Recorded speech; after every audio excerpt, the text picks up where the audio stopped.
Enlightened citizens سے مراد ہماری یہ ہے کہ وہ شہری جو یہ سمجھتے ہیں کہ انسانی معاشرے میں بھی لاز آف نیچر کام کرتے ہیں. جس طرح سے دنیا میں فزیکل سائنسز کے کچھ لاز ہیں، اسی طرح سے انسانی معاشرہ بھی کچھ قدرت کے قوانین کے تحت ہے، اور ان قوانین کو ہم نے ڈسکور کرنا ہے، بالکل اسی طرح جیسے سائنٹسٹ نے انہیں ڈسکور کیا. تو پچھلے 200-300 سال میں یہ کام زیادہ ہوا وہ لاز آف نیچر کو ڈسکور کرنے کا. تو ہم دیکھ سکتے ہیں کہ کس طرح سے سائنس پوری کی پوری بدل گئی، دنیا بدل گئی، انوینشنز ہوئیں، وہ سب کچھ. بالکل اسی طرح ہیومن سوسائٹی بھی بدل سکتی ہے اگر ہیومن سوسائٹی کے وہ لاز ڈسکور کیے جائیں. ان لاز کو ڈسکور کرنا انلائٹنمنٹ ہے، اور انلائٹنڈ سٹیزن سے یہ مراد ہے کہ جو ان لاز کو ڈسکور کرنا چاہتے ہیں، ان میں بیلیف رکھتے ہوں. کون ہیں انلائٹنڈ سٹیزنز؟ یہاں پہ ایک بنیادی ہمارا فرق آتا ہے اس تمام علم کے ساتھ جو اس وقت موجود ہے، یونیورسٹیز میں پڑھایا جا رہا ہے. ہم یہ سمجھتے ہیں کہ انلائٹنڈ سٹیزنز یہ پاکستان کے وہ عوام ہیں جو ان پڑھ ہیں، ناخواندہ ہیں، پاورٹی لائن پر رہتے ہیں یا اس سے نیچے رہتے ہیں. اس لحاظ سے شاید 60 سے 80% پاکستانی وہ انلائٹنڈ سٹیزنز ہیں. اس پورے کورس میں جو پولیٹیکل سائنس ہم پڑھیں گے وہ انہیں آتی ہے، وہ 70-80% پاکستانیوں کو آتی ہے. وہ صرف ہمیں نہیں آتی جو ہم ایجوکیٹڈ لوگ ہیں. تو ہم نے ان لوگوں کی پولیٹیکل سائنس آج ہم سیکھنے کا آغاز کر رہے ہیں. یہ اس میں ڈفرینس ہے. جب آپ یونیورسٹی میں جاتے ہیں، پولیٹیکل سائنس پڑھتے ہیں، تو اس غرور کے ساتھ پڑھتے ہیں کہ اب ہم کوئی چیز سیکھ رہے ہیں جو باقی معاشرے کو نہیں آتی. یہاں اس کے بالکل برعکس ہے.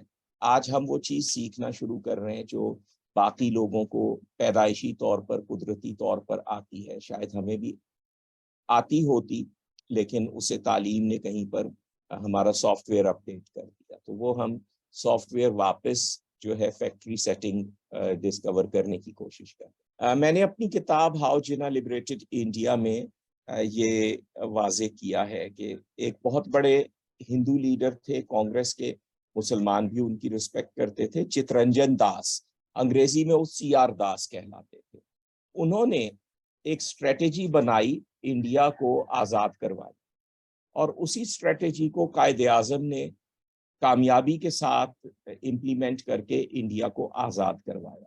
یہ اس کتاب میں نے دکھایا ہے. اب اس اسٹریٹجی کو آج ہم اسٹڈی کریں گے. جیسا کہ اس میں اس کا ذکر تھا کہ 1921 میں جب گاندھی جی کی پہلی بڑی کیمپین فیل ہوئی تھی، تو اس کے بعد CR داس نے کانگریس کے پلیٹ فارم سے دسمبر 1922 میں یہ اسٹریٹجی پیش کی تھی اپنے پریزیڈینشل ایڈریس میں.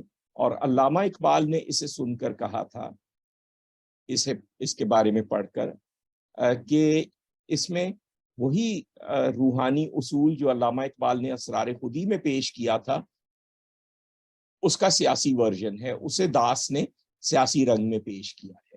تو اقبال کے لحاظ سے یہ اسٹریٹجی اسی پرنسپل پر مبنی تھی جو علامہ اقبال نے پیش کیا تھا.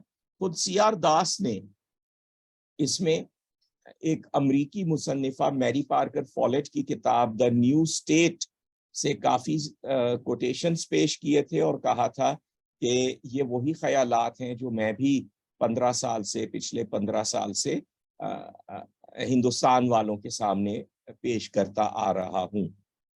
اس لحاظ سے اقبال، CR داس، میری پارکر فولیٹ، یہ تینوں ایک ہی فلسفے کو پریزنٹ کر رہے تھے، اور اسی کی بنیاد پر قائد اعظم نے بر صغیر کو آزاد کروایا تھا. ان میں سے سب سے زیادہ ڈیٹیل میں میری پارکر فولیٹ نے اس پورے آئیڈیا کو ڈسکرائب کیا ہے. اس لیے یہ کورس ہم اب ان کی کتاب کو اسٹڈی کرنے جا رہے ہیں، اور یہ اس کتاب کی پہلی اتنی زیادہ ڈیٹیل اسٹڈی ہوگی شاید اس دنیا میں. اگرچہ یہ کتاب آپ دیکھ سکتے ہیں کہ 100 سال سے کچھ سال زیادہ ہوئے یہ لکھی گئی ہے۔ نیو ڈیموکریسی اور اولڈ ڈیموکریسی کا فرق، یہاں سے ہم بات شروع کرتے ہیں۔ اولڈ ڈیموکریسی ہمارے سامنے ہے۔ اولڈ ڈیموکریسی 1879 کے بعد بڑی پاپولر ہونا شروع ہوئی، بالخصوص یورپ میں، اور 1918 تک یہ کافی پاپولر رہی، ایکچولی 1914 تک، فرسٹ ورلڈ وار کے شروع ہونے تک۔ فرسٹ ورلڈ وار کے اختتام کے بعد یہ جو انٹر وار ایئرز ہیں، فرسٹ ورلڈ وار اور سیکنڈ ورلڈ وار کے درمیان، یہ ڈیموکریسی ختم ہو گئی۔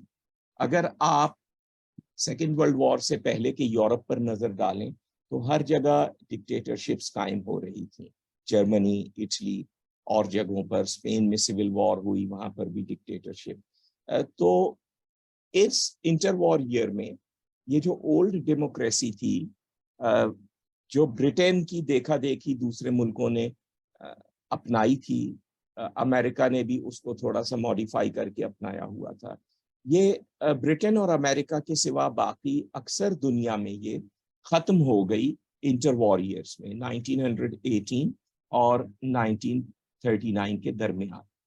قائد اعظم نے اس کا بڑا تفصیلی تجزیہ بھی کیا تھا، جو کسی وقت میں شیئر کروں گا، پہلے شیئر کر چکا ہوں یوٹیوب چینل پر میرے، وہ جلدی ہی آ جائے گا۔ سیکنڈ ورلڈ وار کے اختتام کے بعد یہی پرانی ڈیموکریسی جو ہے، اس کو ایک طرح سے وینٹیلیٹر پہ رکھ کر زندہ رکھا گیا ہے، اور 2026 تک تو یہ چلتی ہوئی نظر آ رہی ہے۔ اس کے بعد اس کا مستقبل کافی مخدوش ہے۔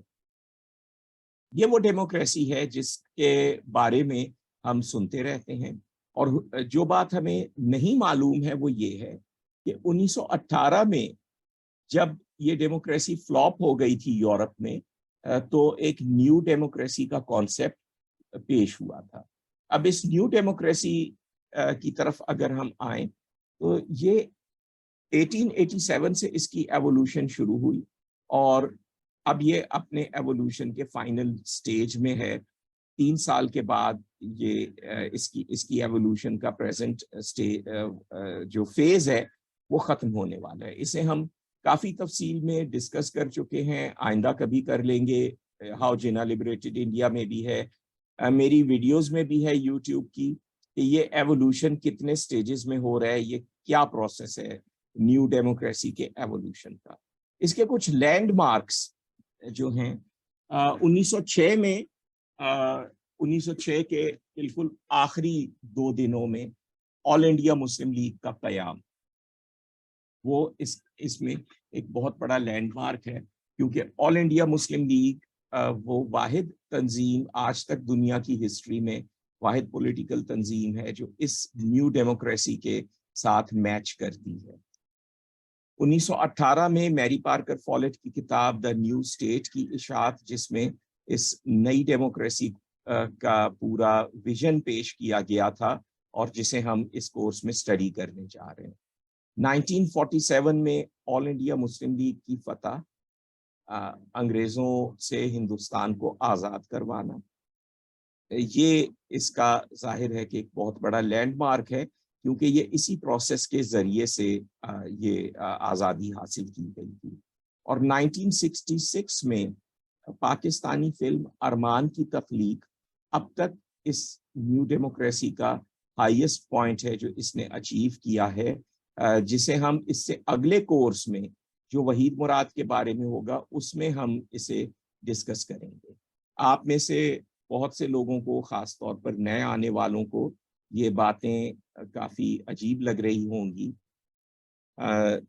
لیکن میرے خیال میں آپ اس میں یہ دیکھ سکتے ہیں کہ یہ جسے ہم نیو ڈیموکریسی کہہ رہے ہیں، یہ ایک پورا دھارا ہے جو ہماری نظروں سے اوجھل رہا ہے۔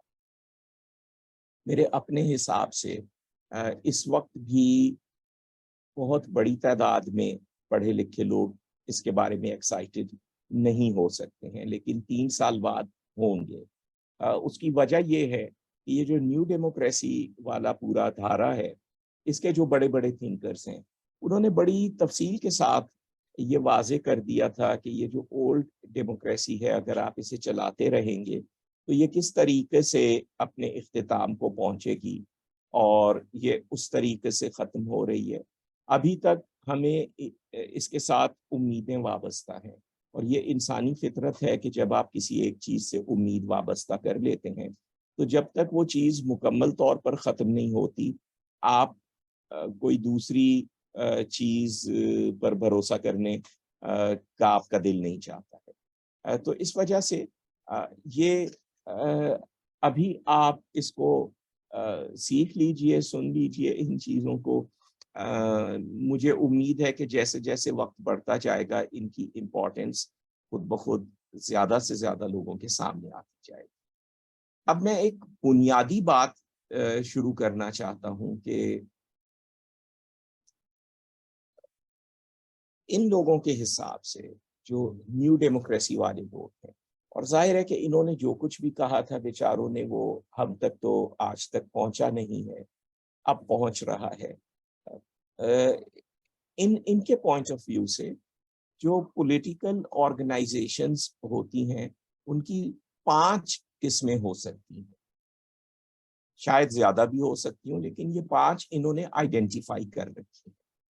پولیٹیکل پارٹی، آج کل ہم ہر ایک پولیٹیکل پارٹی کا نام تو لیتا ہے، لیکن پولیٹیکل پارٹی کیا ہوتی ہے؟ پولیٹیکل پارٹی کی ڈیفینیشن یہ ہے کہ وہ کسی ایسے پرٹیکولر آئیڈیا کی بنیاد پر قائم ہوتی ہے اور وہ دوسری پولیٹیکل پارٹیز کو بھی موقع دیتی ہے کہ عوام کے سامنے ہم دونوں اپنے اپنے آئیڈیاز رکھتے ہیں اور پھر عوام جسے منتخب کریں گے وہ حکومت کرے گا. لیکن پولیٹیکل پارٹی بائی ڈیفینیشن کوئی ایسا آئیڈیا لے کر اٹھتی ہے جو پوری سوسائٹی ایکسیپٹ نہیں کرتی ہے اور صرف اس پارٹی کو بنانے والوں کا وہ آئیڈیا ہوتا ہے، اور یہ پھر انتظار کرتے ہیں کہ جب میجورٹی اسے ایکسیپٹ کرے تب ہم حکومت میں آئیں گے. اگر میجورٹی ان کے اس آئیڈیا کو، ان کے پروگرام کو ریجیکٹ کر دیتی ہے تو یہ اپوزیشن میں بیٹھتے ہیں. یہ اس پر کمپرومائز کر کے یہ نہیں کرتے کہ اب کوئی اور آئیڈیا پاپولر ہوا ہے تو چلو جلدی سے ہم بھی اپنا آئیڈیا بدل لیتے ہیں. کل ہم سوشلسٹ تھے تو آج ہم پرائیویٹائزیشن کی آئیڈیالوجی لے آتے ہیں کیونکہ اب لوگ اس میں پاپولر اس کو پسند کر رہے ہیں. ایسا نہیں کرتی پولیٹیکل پارٹی. اور اس وجہ سے عام طور پر جو بڑی پولیٹیکل پارٹیز ہیں، یو کے اور امریکہ کی مثال آپ کے سامنے ہے، وہ جب وجود میں آئی تھی تو انہوں نے کئی سال، بعض اوقات ڈیکیڈز تک انتظار کیا کہ انہیں کب حکومت ملتی ہے. ایسا نہیں ہوا تھا کہ جس شخص نے وہ پولیٹیکل پارٹی بنائی ہے اس کی وہ فوراً ہی جو ہے وہ پھر اقتدار میں آ گیا، اور یہ نہیں ہوا تھا. اور دوسری بات یہ بھی ہے کہ وہ کسی ایک شخص نے پولیٹیکل پارٹی نہیں بنائی. پاکستان میں جو پارٹیز ہیں ان کے بالکل برعکس. یہاں پہ آپ کسی بھی پارٹی کا نام اٹھائیں تو آپ پوچھیں کہ جی وہ کس نے بنائی ہے تو سب کو پتا ہوتا ہے کیونکہ وہ پارٹی اسی کے نام سے چل رہی ہوتی ہے. لیکن آپ ذرا غور کیجئے کہ میں اگر آپ سے یہ پوچھوں کہ یہ جو برٹن کی کنزرویٹو پارٹی ہے جو اس وقت حکومت میں، اس کا فاؤنڈر کون تھا؟ شاید کسی انگریز کو بھی پتا نہ ہو. ان کی لیبر پارٹی جو اپوزیشن کی سب سے بڑی پارٹی ہے، اس کا فاؤنڈر کون تھا؟ کسی کو نہیں پتا، اور شاید کوئی ایک فاؤنڈر تھا بھی نہیں، پورے گروپس نے مل کر بنائی تھی. اسی طرح ریپبلکن پارٹی، ڈیموکریٹ پارٹی جو امریکہ کی ہیں، ان کے فاؤنڈرز کا کچھ نہیں پتا، اور ایک آدھ فاؤنڈر ہوتا بھی نہیں ان کا، پورے لوگ مل کر بناتے ہیں. تو یہ پولیٹیکل پارٹی ہوتی ہے. اب ہم نے یہ سوال اپنے آپ سے پوچھنا ہے کہ اس لحاظ سے کیا پاکستان میں کبھی بھی پولیٹیکل پارٹی بنی ہے، اور کیا پاکستان کی کوئی بھی جو بڑی پارٹیز ہیں جو حکومت میں آئی ہیں کبھی، کیا ان میں سے کوئی بھی پولیٹیکل پارٹی کی اس ڈیفینیشن پر پوری اترتی ہے؟ یہ سوال پوچھنا ہے اپنے آپ سے، اور اس کا جواب میں نہیں دینا چاہتا کیونکہ ہم ایک تعلیم حاصل کر رہے ہیں تو اس میں تو پرپز یہ ہوتا ہے کہ آپ اپنے سوال کے جواب خود تلاش کریں. دوسری فارم ہوتی ہے ٹوٹیلیٹیرین پارٹی. یہ بھی بالکل پولیٹیکل پارٹی کی طرح ہی جنم لیتی ہے، لیکن اس میں یہ ہوتا ہے کہ اس کا ایجنڈا یہ ہوتا ہے کہ ایک دفعہ جب ہم اقتدار میں آ گئے تو پھر ہم اپنے آئیڈیا کے سوا باقی تمام آئیڈیاز کو بین کر دیں گے. جیسے کمیونسٹ پارٹیز ہیں وہ یا فاشسٹ پارٹیز ہیں, نازی پارٹی تھی, ان میں سے بہت سے لوگ انتخابی عمل کے ذریعے طاقت میں آئے اور اس کے بعد انہوں نے باقی پارٹیز کو بین کر دیا اور کہا کہ اب صحیح آئیڈیا جو ہے چونکہ وہ سوسائٹی کو مل گیا ہے اس لیے اب غلط آئیڈیاز کو ہم نے نہیں چلنے دینا. یہ ٹوٹیلیٹیرینزم ہے, یہ ہمیشہ ڈکٹیٹرشپ کے ذریعے, ریولوشنز کے ذریعے نہیں آتا ہے. کئی دفعہ یہ پولیٹیکل پروسیس کے ذریعے بھی اوپر آتا ہے اور پھر وہ باقی لوگوں کو کرش کر دیتا ہے یا انہیں بین کر دیتا ہے. تو یہ دوسری قسم ہے پارٹی. لیکن دو اور قسمیں ہیں اور ہمیں ان میں سے خاص طور پر تیسری قسم کے بارے میں تو بالکل ہی کسی کو نہیں پتا. یہ علامہ اقبال نے 1908 میں اپنے ایک پیپر میں اس پر بڑی تفصیل سے بات کی تھی, الیکٹیو مونارکی. الیکٹیو مونارکی یعنی ایسی مونارکی جس میں الیکشن ہوتا ہے. اسلام میں کربلا کے واقعے کی وجہ سے یہ اصول کبھی بھی ایکسیپٹ نہیں کیا گیا کہ باپ کے بعد بیٹا آٹومیٹیکلی بادشاہ بن جائے گا. یورپین کنگڈمز میں تو انہیرٹ کرتا ہے ایک بادشاہ اپنے باپ سے اس تھرون کو. اسلام میں وہ انہیرٹ نہیں کر سکتا. تو اسلام میں جتنے بھی بادشاہ آئے جیسے بنو امیہ کے, بنو عباس کے, ہارون الرشید وغیرہ, یہ سب لوگ یہ الیکٹ ہو کر آتے تھے, ان کی بیعت ہوتی تھی, اس کے رولز فکسڈ تھے. یہاں تک کہ اگر کوئی بادشاہ اپنی زندگی میں اپنے ولی عہد کے حق میں بیعت لے لیتا تھا تو اس بادشاہ کی ڈیتھ کے بعد وہ بیعت کینسل سمجھی جاتی تھی اور دوبارہ اسے بیعت لینی پڑتی تھی. تو یہ درست ہے کہ یہ الیکشن بڑا محدود ہوتا تھا, بہت کم لوگ اس میں حصہ لے سکتے تھے, سیکرٹ بیلٹنگ بھی نہیں تھی. تو وہ کس حد تک فیئر اینڈ فری الیکشن تھا اس پہ بات نہیں ہو رہی, لیکن وہ کسی نہ کسی قسم کا الیکشن تھا. تو یہ الیکٹیو مونارکی ہے. یہ 20ویں صدی کے آغاز میں بہت مشہور بات تھی, اتنی مشہور بات تھی کہ میں کانگریس کے اجلاسوں کی کارروائی پڑھ رہا تھا تو اس میں سے ایک اجلاس میں اور یہ پتہ چلا کہ کانگریس کے بعض ہندو لیڈرز اور اسکالرز دعویٰ کرتے تھے کہ اینشنٹ انڈیا میں بھی الیکٹیو مونارکی ہو. تو اس پر پوری کتابیں لکھی گئی تھیں کہ اینشنٹ انڈیا میں جو میتھولوجیکل انڈیا ہے وہاں پر الیکٹیو مونارکی تھی ایکچولی. تو یہ ایک پراپر فارم آف گورنمنٹ ہے کہ اس میں آئین میں کہیں نہیں لکھا ہوتا کہ بے نظیر بھٹو کے بعد بلاول بھٹو نے وزیر اعظم بن گئے, لیکن پروسیس ایسا سیٹ کر دیا جاتا ہے کہ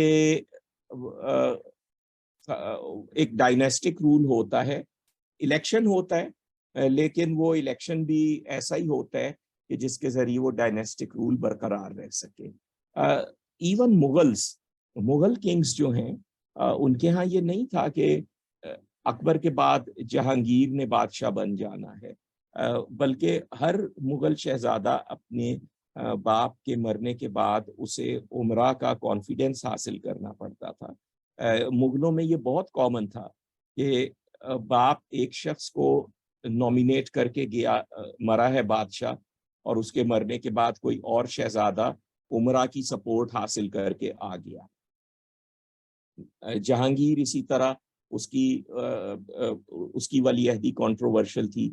جہانگیر اپنے ایک بیٹے شہریار کو بادشاہ بنا کر فوت ہوا تھا, اس کی جگہ شاہجہاں آیا. شاہجہاں نے دارا شکوہ کو ولی عہد بنایا تھا لیکن اورنگزیب آیا. اس لیے ہمارے سامنے جو سوال اٹھتا ہے وہ یہ ہے کہ ہم جسے پولیٹیکل پارٹی کہتے رہے ہیں کیا وہ الیکٹیو مونارکی تو نہیں ہے؟ اس پر بڑے ٹھنڈے دل سے غور کرنا ہے, کیونکہ اگر ہم نے غلط نتیجہ نکالا تو قدرت خود پھر انتقام لے کر ہمیں کوئی سخت سزا دے سکتی ہے. چوتھی قسم ہوتی ہے ڈیوائن رائٹ ٹو رول, جس میں ایک پرٹیکولر پرسنالٹی ہوتی ہے اور سپیریورٹی ہوتی ہے اس کی. ریلیجس